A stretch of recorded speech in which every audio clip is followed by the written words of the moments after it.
Assalamualaikum warahmatullahi wabarakatuh. Halo, perkenalkan nama saya Intan Berliana Febrianti, mahasiswi jurusan Tadris Kimia di UIN Said Ali Rahmatullah, Tulungagung. Nah, di video kali ini saya akan membahas tentang resume materi saat acara oksidasi kemarin. Nah, apa sih oksidasi itu? Oksidasi adalah obrolan kimia beredukasi yang diselenggarakan oleh Himpunan Mahasiswa Jurusan Tadris Kimia UIN Said Ali Rahmatullah, Tulungagung yang dilaksanakan pada hari Kamis tanggal 21 Oktober 2021 dengan tema peran knowledge, skill, dan value dalam pendidikan kimia di era industri 4.0. Kemudian nanti di akhir video saya akan menghubungkan antara materi tersebut dengan fisika. Jadi tetap disimak sampai akhir video ya. Yang pertama kita bahas dulu tentang resume materi acara oksidasi kemarin dengan judul Pengembangan Keterampilan Abad 21 dalam Pendidikan Kimia di Era Revolusi Industri 4.0 dengan pemateri Ibu Krisna Karisma, Magister Pendidikan. Nah, apa sih revolusi industri 4.0 itu? Revolusi industri 4.0 sering disebut sebagai cyber physical system yang menitik beratkan pada otomatisasi dan mengkolaborasikannya dengan teknologi siber.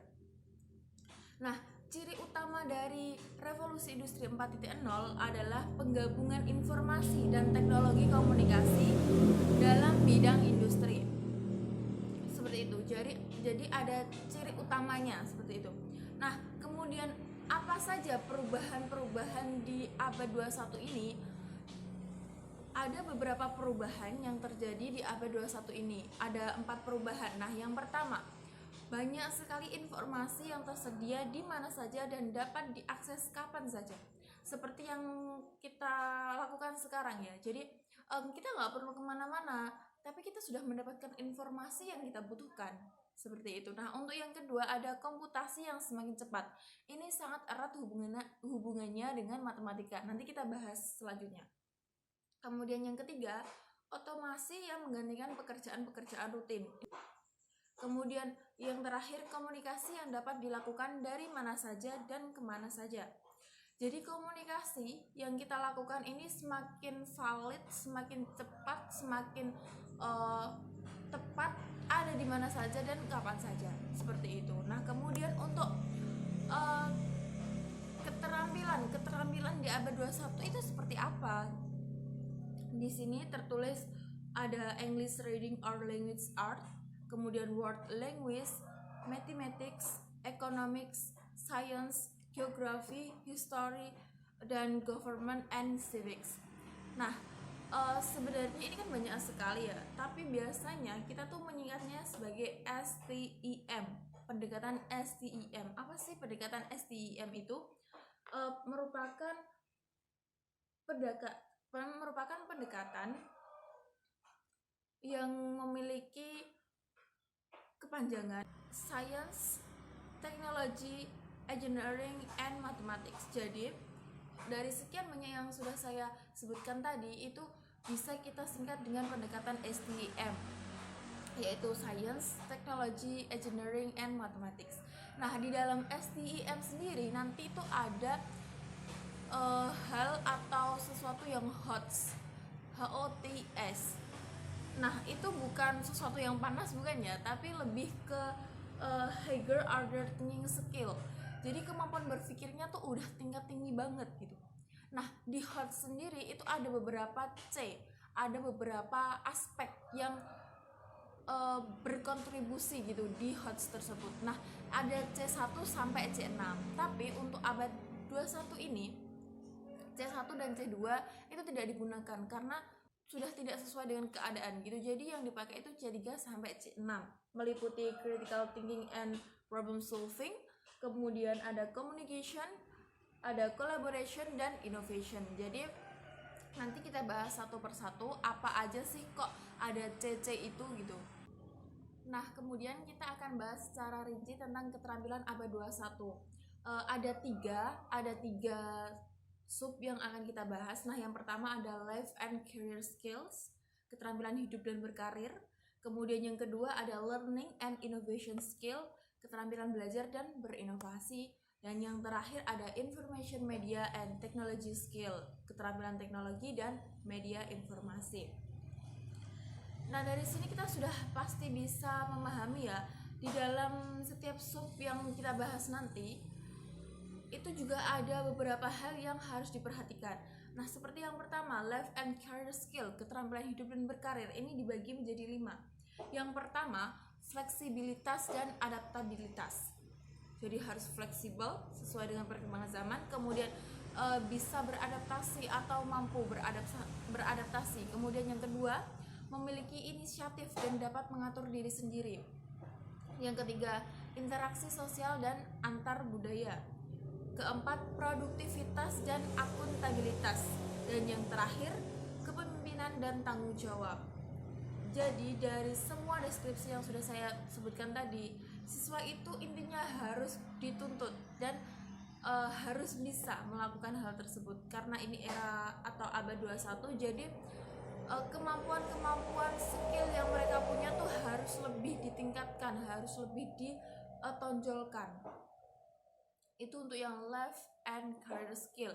Kemudian yang kedua ada learning and innovation skill. Jadi setelah kemampuan ditunjukkan, kemampuan ditonjolkan, mereka juga harus punya inovasi di dalam diri mereka, harus bisa lebih kreatif, mungkin seperti itu. Nah, untuk deskripsi dari keterampilan belajar dan berinovasi ini ada 3. Yang pertama, berpikir kritis dalam mengatasi masalah.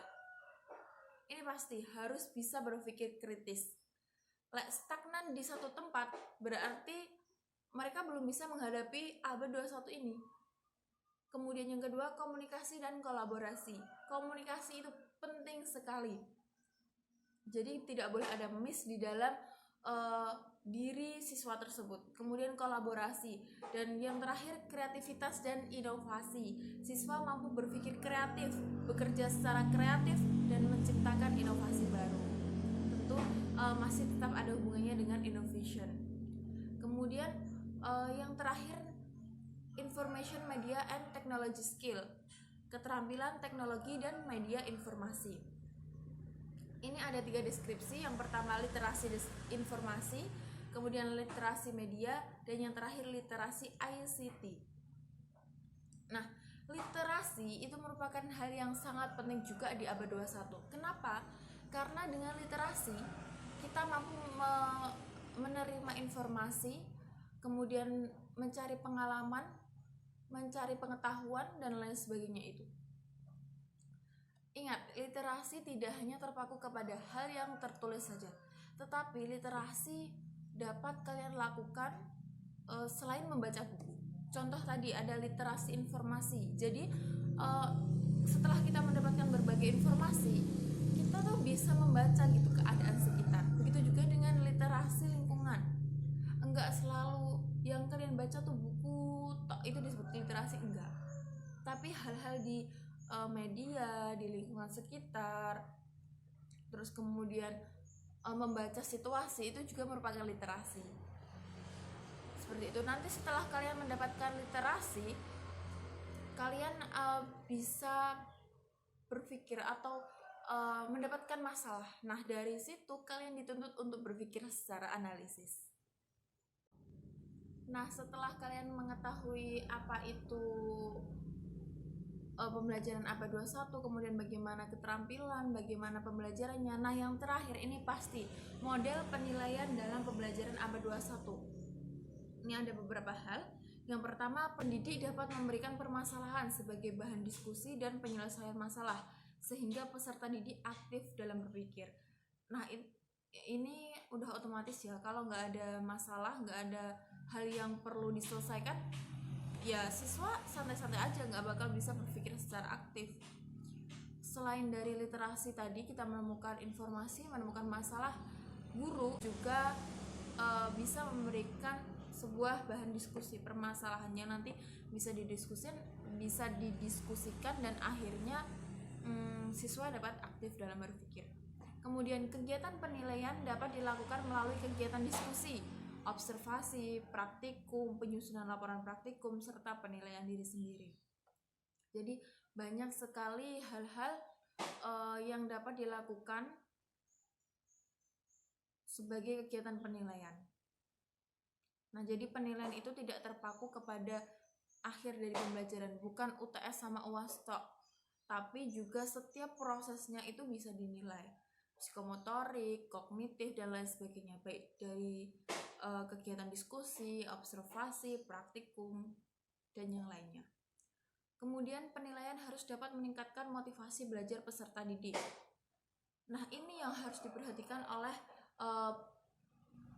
oleh pendidik, karena jika itu hanya dikasih penilaian yang inti tok, contoh laporanmu bagus, laporanmu jelek gitu tok, nggak ada motivasi sama sekali dong buat peserta didik untuk lebih maju lagi.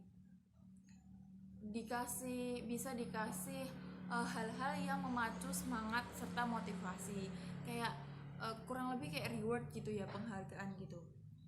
Kemudian yang terakhir, penilaian disertai juga dengan umpan balik yang mampu mengoreksi atau mengklarifikasi kesalahan peserta didik. Nah, di sini harus ada feedbacknya. Kalau pendidik itu memberikan penilaian kepada peserta didik juga harus mampu memberikan feedback. Jadi kalau pendidik itu memberikan penilaian tentang sesuatu yang dikerjakan oleh peserta didik ini juga harus bisa mengoreksi dirinya gitu. Kalau cuma praktikummu bagus gitu tok, terus bagaimana peserta didik tahu lah itu benar apa salah? Kan bagus tok. Terus dari mana peserta didik paham lah yang saya kerjakan ini sudah sesuai dengan apa yang dibutuhkan? Jadi kurang adanya penegasan dalam penilaian. Harus ada feedback dan tadi motivasi, semangat maupun belajar peserta didik. Oke, jadi itu tadi resume materi dari saya tentang materi pengembangan keterampilan abad 21 dalam pendidikan kimia di era revolusi industri 4.0. Nah, setelah ini saya akan menghubungkan materi yang sudah saya jelaskan tadi dengan fisika. Baik, untuk hubungan antara materi tersebut dengan fisika adalah, jadi fisika kan merupakan ilmu pengetahuan yang mempelajari tentang peristiwa dan fenomena alam, yang dalam proses pembelajarannya dapat memberikan pengalaman ilmiah kepada siswa, mampu memberikan kesempatan bekerja sama, mengembangkan kemampuan berpikir kritis, dan menyelesaikan masalah sehingga mencapai hasil yang lebih baik.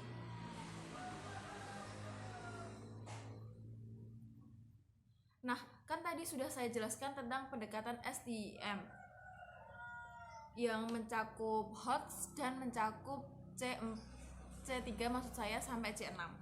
Nah, pendekatan STIM dalam pembelajaran fisika itu dapat meningkatkan kemampuan berpikir kritis siswa dan lebih baik jika dibandingkan dengan pendekatan pembelajaran secara konvensional. Selain itu, pembelajaran fisika yang dikaitkan dengan aspek-aspek STIM tadi itu dapat menjadikan siswa berpikir kreatif. Intinya keterampilan berpikir kreatif siswa itu lebih meningkat, seperti itu ya. Nah, salah satu pokok bahasan fisika yaitu materi tentang gelombang cahaya yang tertuang di dalam kurikulum 2013 merupakan salah satu kompetensi dasar yang harus dikuasai oleh siswa. Dalam proses pembelajarannya, materi gelombang cahaya ini juga dapat diintegrasikan dengan Technology, Engineering, and Mathematics, STEM tadi, Science, Technology, Engineering, dan Mathematics. Nah, kok bisa gelombang cahaya itu kok bisa berhubungan dengan STEM tadi? Iya, karena di dalam materi gelombang, unsur-unsur sains itu sangat menonjol, yang melibatkan banyak sekali variabel-variabel fisika yang saling berhubungan. Sehingga dapat dilakukan interferensi dan rekayasa atau engineering tadi. Untuk itulah penggunaan pendekatan STEM dalam pembelajaran gelombang sangat cocok digunakan. Nah, pendekatan STEM itu memiliki tujuan, yaitu agar dapat mengembangkan konten dan praktek dalam pembelajaran serta dapat mengaplikasikan pendidikan STEM saat menghadapi situasi atau permasalahan di kehidupan nyata. Nah, jadi seperti itu hubungan antara materi yang sudah saya jelaskan dengan fisika. Mengenai materi gelombang dan cahaya. Jadi pasti ada hubungannya ya antara pembelajaran abad 21 dengan fisika. Baik, seperti itu yang bisa saya sampaikan di video kali ini. Saya mohon maaf yang sebesar-besarnya apabila ada salah kata maupun perbuatan. Kita di sini juga sama-sama belajar. Nah, saya akhiri. Sekian dan terima kasih. Wassalamualaikum warahmatullahi wabarakatuh.